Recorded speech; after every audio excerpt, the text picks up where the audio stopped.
sufuna. But alejast last kitskala.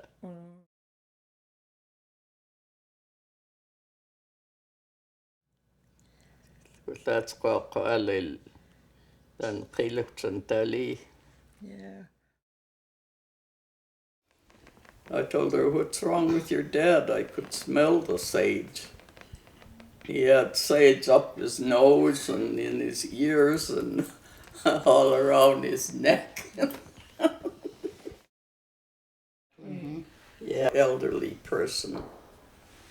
They see a little child and they come, well, they pet them on the head or hair and they call that twilta. Oh. Hakon sufuna.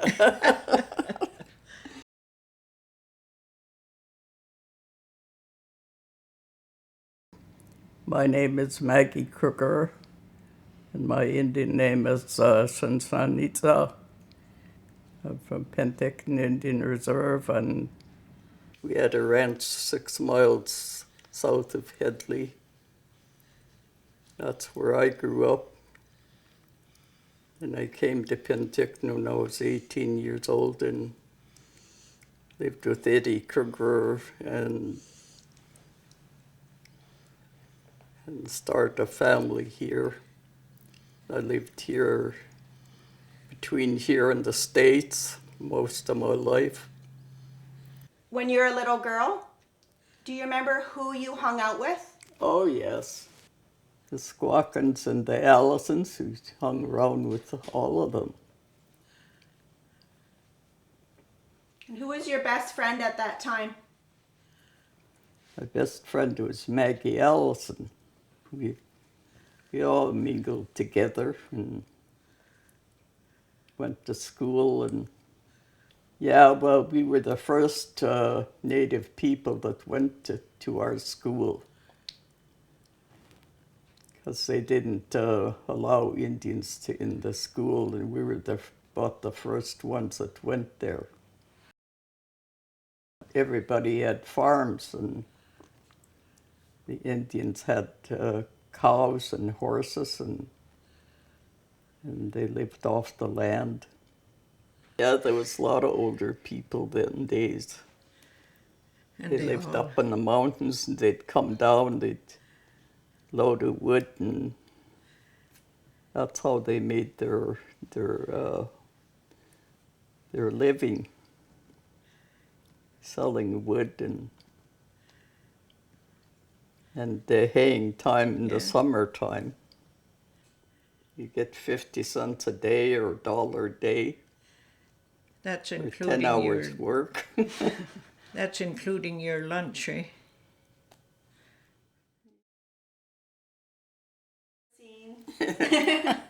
Well, they used to have big church gatherings and on Easter and Christmas, and Penticton was the biggest gathering. And it didn't seem to bother them how far they had to go. And that's how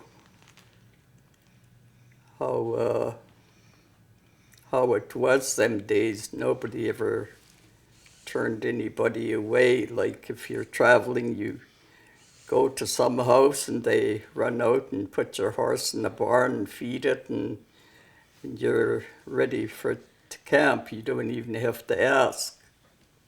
That's how the people were them days. And if they're away, they leave their house open. You stop and make yourself at home and then leave a note, or they know somebody was there, and there's always food, and they don't get you for trespassing. B&E. Yeah, that's how the people were. That's how everybody was friends.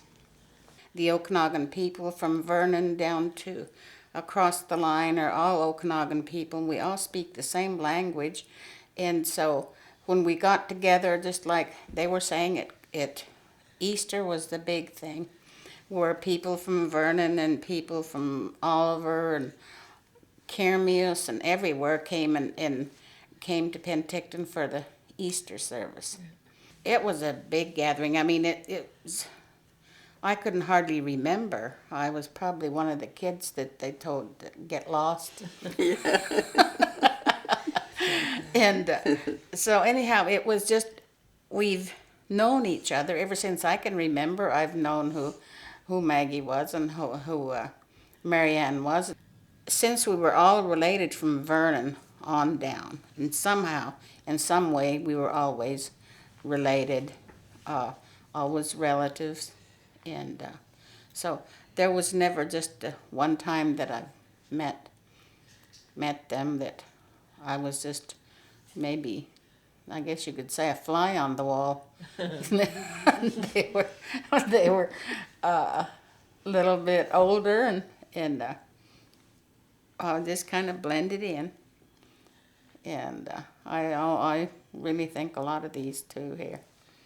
And so that's about what I have to say. Were you ever involved in any of the protests that Marianne went and blocked the road? Yeah, Did you go? yeah. So did you two stand arm in arm at one of those protests? I don't. Yeah. Oh, yeah. Then we went to.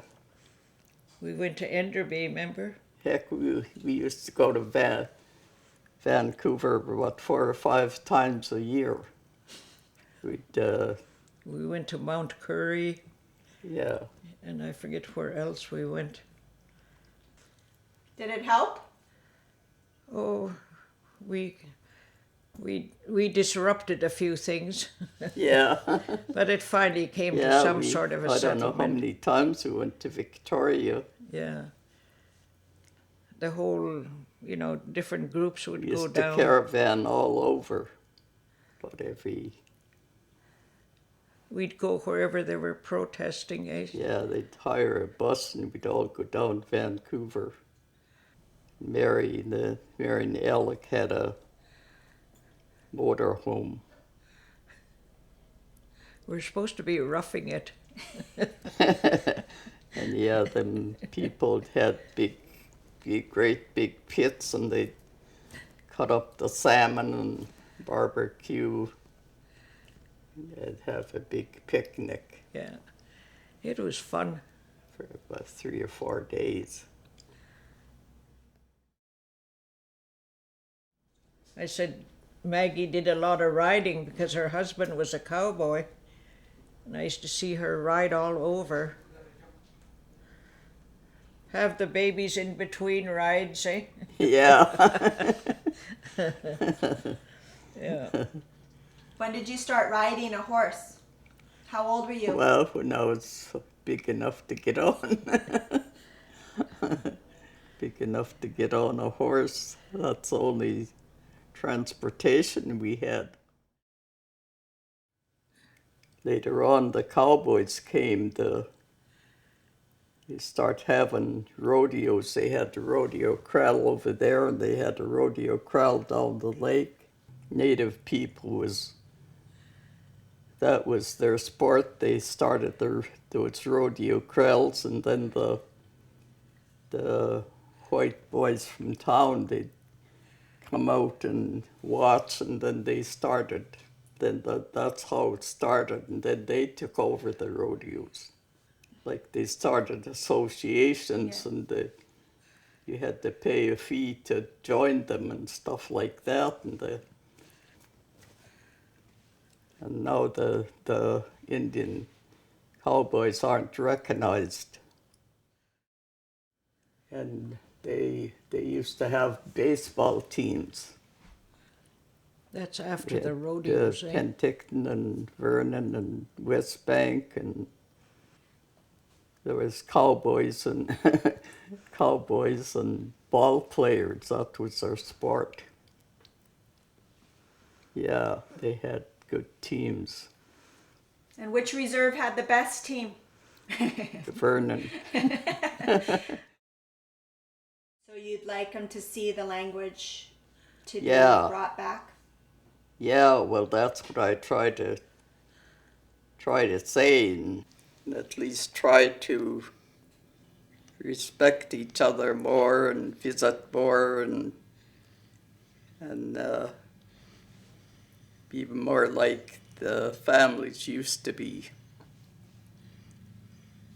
And there should be more gatherings for the older people to the ones that can talk Indian to get together once in a while and just talk Indian, visit each other in Indian. Because I always when I find somebody that'll speak with me, well, I like to talk Indian.